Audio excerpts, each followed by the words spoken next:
Il y a une patiente qui nous a écrit, en fait, pour savoir un peu l'état de conscience, en fait, la conscience humaine, qu'est-ce qu'on reste nous, est-ce que ça va pendant cette anesthésie-là? On Oui. est plus complètement ou qu'est-ce qui se passe?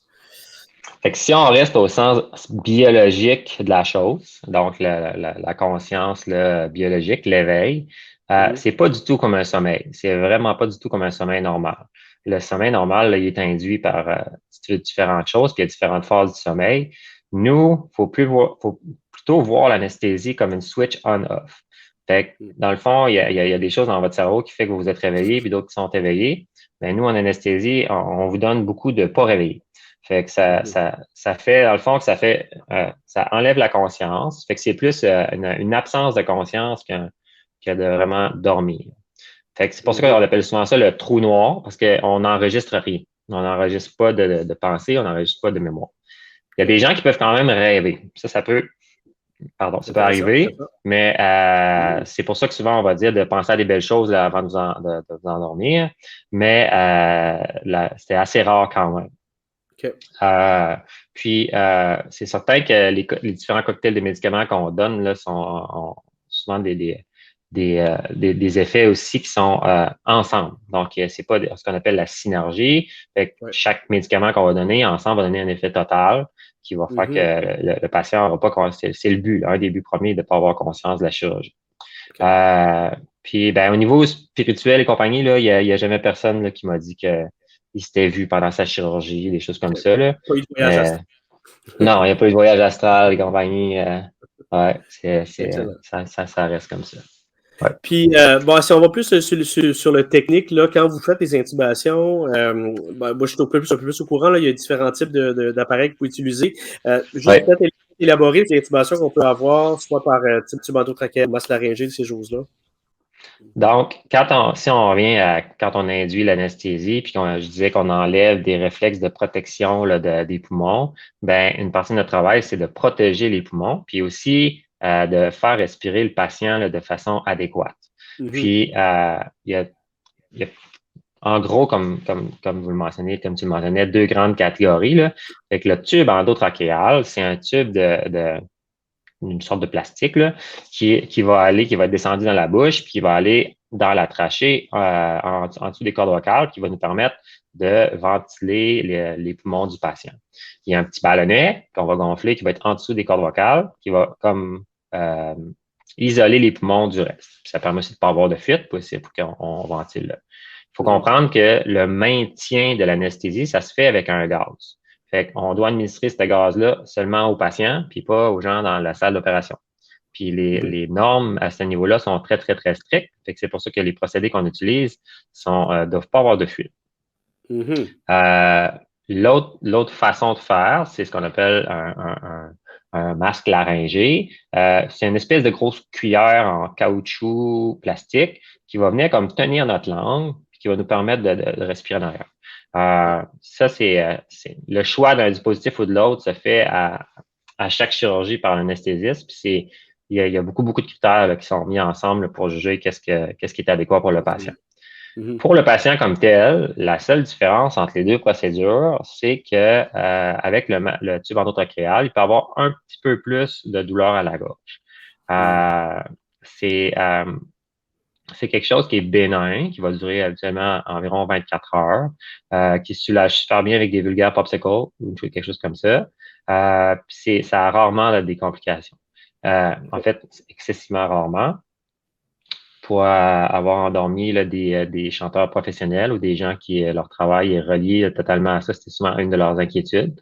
Puis il y a l'anesthésie moderne là, elle a des moyens là, d'aller ce qu'on appelle porter le tube là, de façon sécuritaire et délicate. Il faut comprendre que avec le gain d'obésité dans la population en général, ça a compliqué notre travail. Puis, il y a des outils qui ont été développés pour faciliter l'intubation des patients. Puis maintenant, on a beaucoup plus d'outils pour intuber des patients puis le faire de façon sécuritaire et délicate. Oui, super. Fait que ma première question est en lien avec le dommage aux cordes vocales. C'est quelque chose qui est quand même très rare, ce que je comprends. C'est anecdotique. Ah, c'est vraiment, ouais, c'est surtout en chirurgie élective.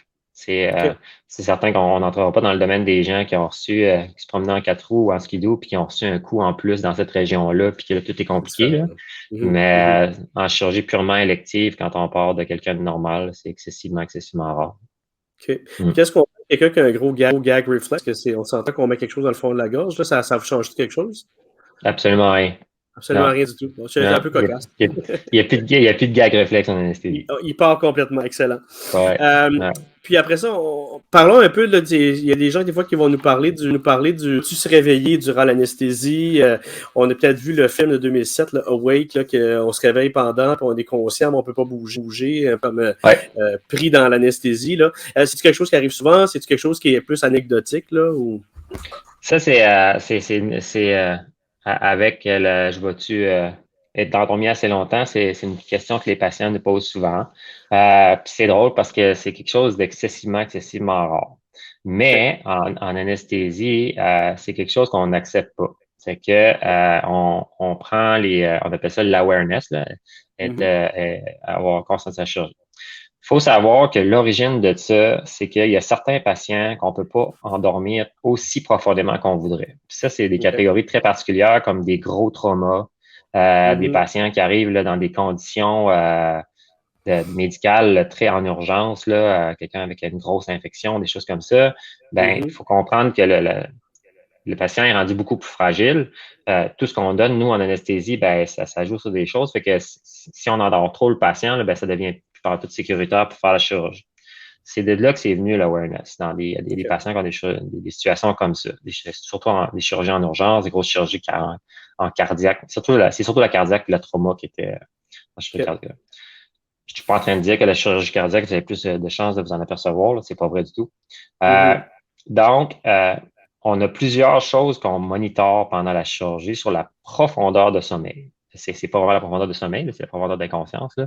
Mais on est capable de savoir à quelle profondeur un patient dort. Puis on le voit aussi avec ses signes vitaux, des choses comme ça.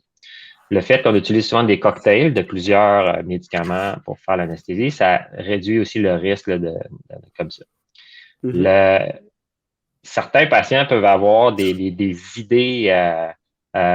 Faut pas oublier que quand on éteint la conscience du cerveau, les dernières pensées, des fois, peuvent être enregistrées de la mauvaise façon.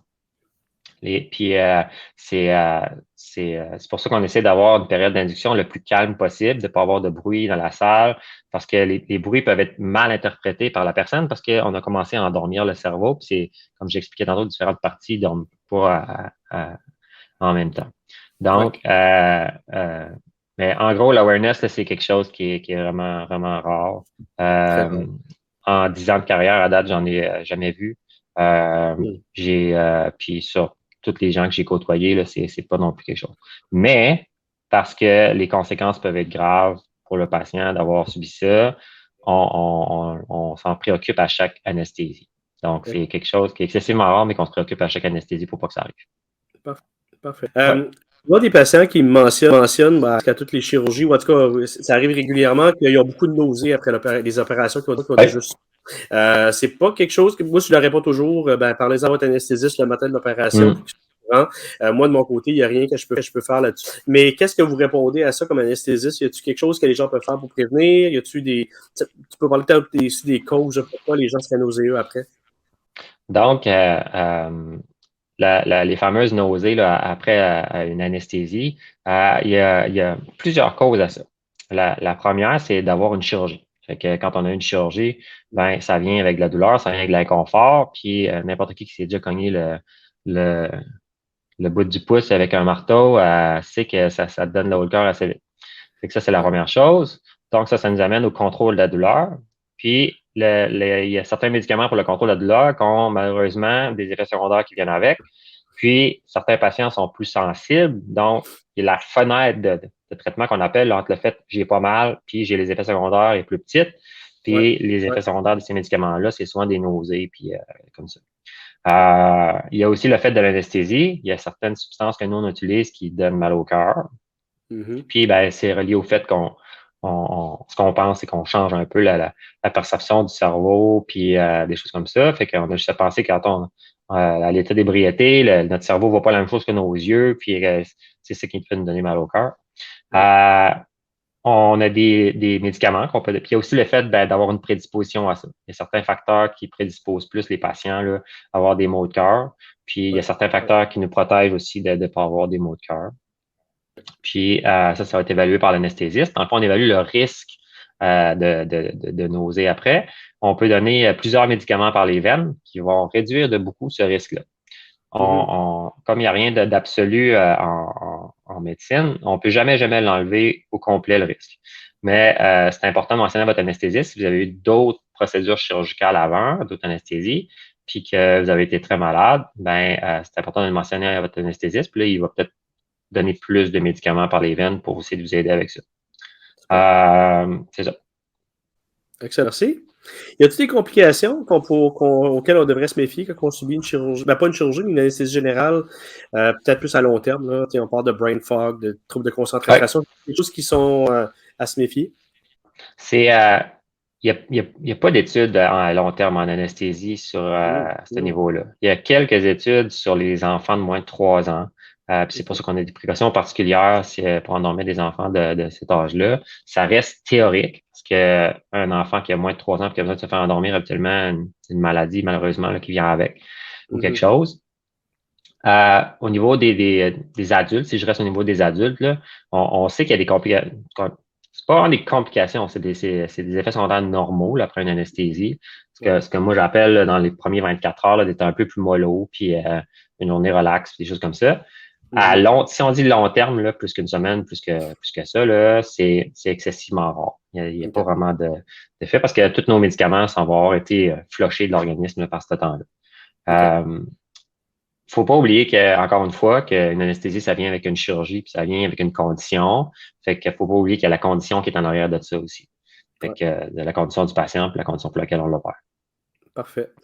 Est-ce que, donne-moi une seconde, je vais regarder mes petites questions. On arrive déjà à la fin. Là.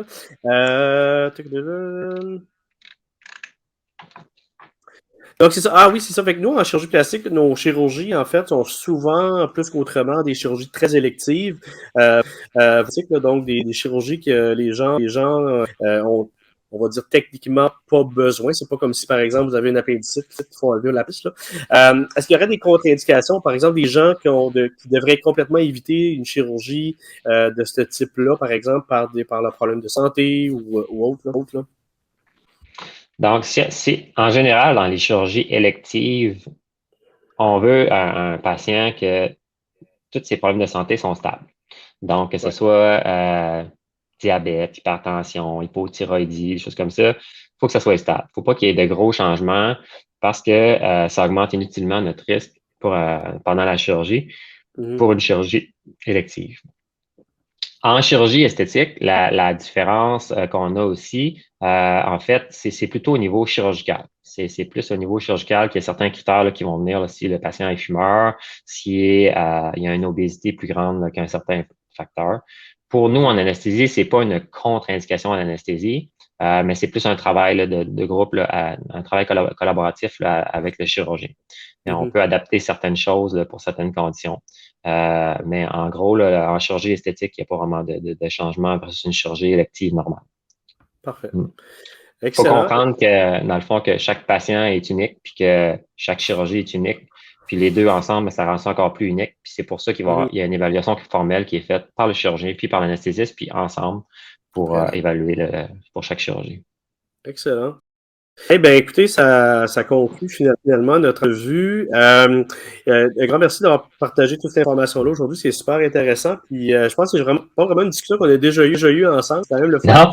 Fait que j'espère vraiment que ça a aidé certaines personnes qui nous écoutent aujourd'hui là, pour en apprendre davantage, puis essayer de dresser un petit peu le processus de la chirurgie. Y a-t-il des choses que tu aimerais ajouter avant qu'on se quitte? Je vais juste te féliciter de ton travail collaboratif et de faire ça. C'est vraiment intéressant de voir quelqu'un qui s'intéresse à... En fait, je vais essayer dans les prochaines je vais essayer d'avoir d'autres intervenants. Fait que le but, c'est d'avoir un peu une collaboration pour éduquer les patients. Je pense que c'est quelque chose qui est vraiment important pour moi. Puis en espérant qu'on ait d'autres collaborations, peut-être qu'on aura d'autres sujets à jaser ensemble dans le futur. Bien sûr. Pas de problème. Ça fait plaisir. On se dit à la prochaine. Bye bye. Bye bye.